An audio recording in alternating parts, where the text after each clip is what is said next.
Evening వాకింగ్కి వెళ్ళినప్పుడు అయితే నాకైతే మెంతం కూర కనిపించింది. ఎప్పుడు కనిపిస్తే ఎట్లా కట్ట అని చెప్పేసి అడిగితే 50 రూపాయలకు కట్ట అన్నారు. మన దగ్గర అయితే 20 రూపాయలకు 3 ఇస్తావా 4 ఇస్తావా అని బేరం ఆడతాం. ఇలా అలా ఏముండదు, 50 రూపాయలు పెట్టేసి ఒక కట్ట అయితే తీసుకొని వచ్చాను.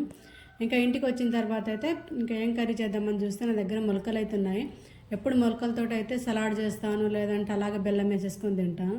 ఇంకా మొలకలతోటి కర్రీ చేద్దామని చెప్పేసి ఈరోజు అయితే మొలకల కర్రీ అయితే చేస్తున్నాను. ముందైతే మొలకల్ని అయితే మంచిగా ఉడికిచ్చేసేసుకున్నాను. మొలకలు మంచిగా ఉడికిచ్చేసుకుని అందులో అయితే కొంచెం అయితే మిల్ మేకర్ కూడా యాడ్ చేసుకున్నాను. నాకు మిల్ మేకర్ ఇష్టం అని చెప్పేసి మిల్ మేకర్ యాడ్ చేసేసుకొని మొలకల కోసం అయితే ఒక ప్యాన్ పెట్టేసుకొని నేనైతే కొబ్బరి నూనె వేస్తాను. కొబ్బరి నూనె వేసేసి ఆవాలు, జీలకర్ర, ఉల్లిపాయ, పచ్చిమిర్చి, కరివేపాకు, కొత్తిమీర అన్నీ వేసి మంచిగా మగ్గిన తర్వాత అందులో టమాటా వేసి టమాటా మగ్గిన తర్వాత ఉప్పు, కారం, అల్లం వెల్లిగడ్డ, పసుపు వేసేసి అవి మగ్గిన తర్వాత అయితే ఉడకబెట్టుకున్న మిల్ మేకర్ అలాగే మొలకలు అయితే వేసేసుకొని ఒక్కసారి కలిపేసి మూత పెట్టేసుకుంటే టేస్టీ అండ్ హెల్దీ గుండా మొలకల కర్రీ అయితే రెడీ అవుతుంది. దాని కాంబినేషన్ అయితే చపాతీ చేసా. ఇంకా గ్యాస్ లేదని చెప్పేసి ఇండక్షన్